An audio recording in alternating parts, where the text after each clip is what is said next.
Disclaimer: this is an unofficial translation. The Darwin Investigation. Source: FIGU. Reader questions number 3, June 2017. The article does not mention any contact report number. Translation by Bill S. Summary: one fellow Swiss citizen having studied Bibli contact report 7, 217, 250, 367, 437, 476, i.e. Darwin, was enraged about the Plejarens' repeated claim that Charles Darwin was a fraud and consumed by ambition. Last part of the reader's very long orator's question. Despite the exemplary, almost complete documentation of Darwin's life and work in primary and secondary literature as well as on the Internet, including the enormous wealth of information from Darwin Online, the most extensive scholarly website devoted to any historical figure, the insinuations of the Plejaran and Billy cannot as far as anywhere even only vaguely be confirmed only on the probably rather coincidental parallels between Darwin and the Tibetan, pseudo-Buddhism in matters of compassion and morality are occasionally pointed out. In other words, the allegations against Darwin are practically made out of the thin air by the Plejaran and Billy, and may be, summarily dismissed as ignorant as well as arrogant. One would think that they, would speak here of a completely different person, than by the one who is known to us through his works and both autobiographical and biographical representations.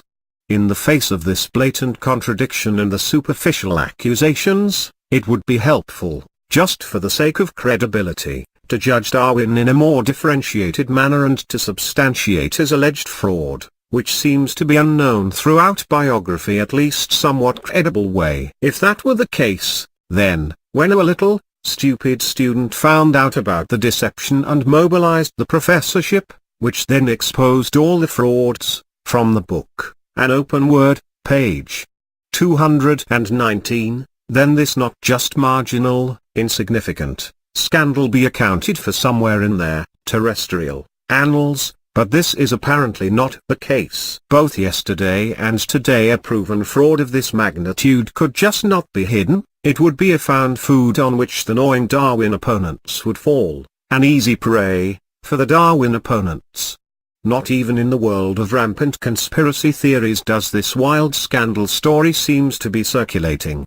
In this context, further information that could be at least remotely be verifiable, could provide a valuable remedy. Question by D.G. from Switzerland. Segment from Toss Reply. Different to Earth humans, Plejaran cannot see any benefit in deceiving others. Such aggressive and for the Earth humans suggestive questions of doubt unpleasantly stir up the insecurity among Earthlings, and trigger with them an intellectual emotional ambiguity and fickleness with regard to judgment. And this is due to their lack of education, intelligence, and their intellectual and rational weakness, as a result of which they are unable to penetrate their own judgment and to establish the truth of the facts arising. Neither can they distinguish between what is genuine, authentic, and what is false, artificial. This paves the ground for conspiracy theories, as we talked about in our conversation on February 3rd, which affects you and the FIGU, but in this respect the conspiracy theory is different than they normally are in their form. Readers' questions formulated in such a way as these, which question our honesty and integrity as well as our statements and explanations in a presumptuous, conceited, smug, and overdone manner, will no longer be discussed. In addition, we have no interest whatsoever in misinformation or lies that are completely alien to us, as they would not bring us any benefits. Fraud, lies, envy, dizziness, misleading, deceit and slander, as well as any other untruth, are completely foreign to us Plejaran in every small and big way, which you circumflex. In contrast, you circumflex cannot be said for the majority of Earth humanity. Wallace. The records of my father are based on clear facts, on accurate clarifications, observations, and findings of what happened then, and subsequent events later on, and they clearly state and prove that Charles Darwin tried to prove his theory of evolution by unfair machinations, a theory which, moreover, in its origin cannot be ascribed, to him, but to a naturalist named Alfred Russel Wallace, ARW, who sent Darwin a corresponding essay, the contents of which he used to his advantage. At the time Darwin's theory of evolution was much talked about. Wallace, being on an expedition in the Southeast Asian archipelago, sent a corresponding essay, for study and assessment to Darwin, his research on evolution of the species through natural selection. Darwin, however, found the article suitable for his own ideas, and used his, ARW's, essay contents for himself and his own theory of evolution, without mentioning that it was completely based on the guiding principles by Alfred Russel Wallace. There was written evidence for this, however. On the one hand, either Darwin maliciously changed or destroyed it, or on the other hand it was later misinterpreted by thoughtless, imprudent historians. Monkey jaw bone mounted on a human skull equals the Piltdown man.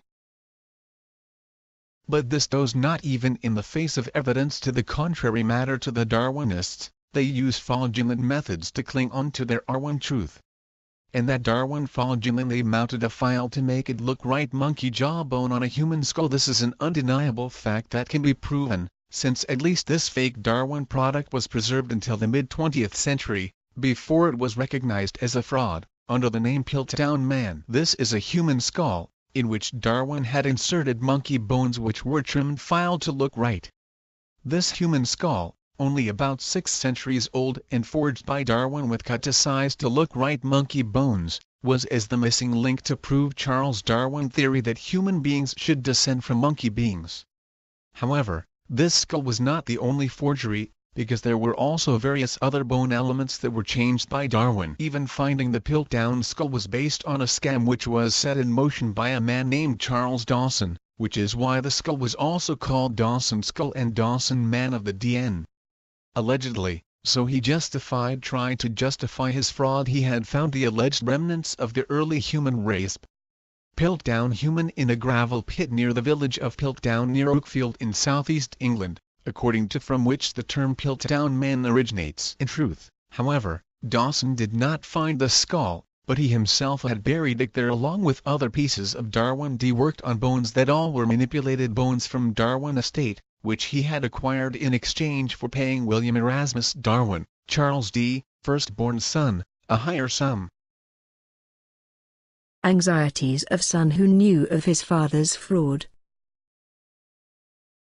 This man, Eccles's son, knew about his father's fraud, so after his death he wanted to get rid of all of Darwin's fake fossils in order to protect his father's reputation so that he, his father, could not be accused of fraud. Fundamentally, it was because of the thinking and acting of William Erasmus Darwin, which was completely confused, illogical and in disarray, because he suffered from pathological anxiety states, which were based on the fear that a detection and publication of the fraud would eventuate, that the fraud would eventually be detected and publicized. Thus, instead of simply destroying or burying all of his father's forged bone pieces and the prepared skull with the trimmed, filed, to fit divided by monkey jaw, which would have been a logical act, he acted illogically in his fearful confusion, leaving everything, for a fee to him, to the some 25 years younger Charles Dawson, with whom he was acquainted.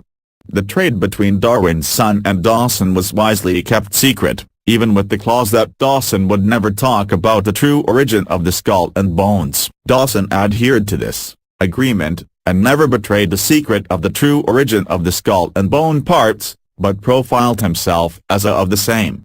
This alleged Piltdown human skull was then, when Dawson made it public, for many years presented as significant evidence for the evolutionary theory of Charles Darwin. Subsequently, however, in 1953 skull investigations proved that it all was a fraud and not a primary fossil, but a fraudulent fabrication of human and monkey bones.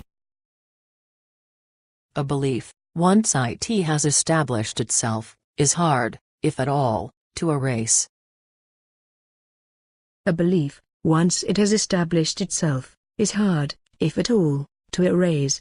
Mistakenly, this falsification has been, and is still partially today, blamed on Charles Dawson, as it is blamed on various other men, such as the paleontologist named Arthur Smith Woodward, who worked together with Dawson, but who knew nothing of his, Charles Dawson's, fraudulent machinations and his acquisition of Charles Darwin's fake skull and bones. Even the writer Arthur Conan Doyle was suspected of being the fraudster and forger, but all these allegations were not false, because the truth, uniquely and solely, is that the whole scam traces back to Charles Darwin.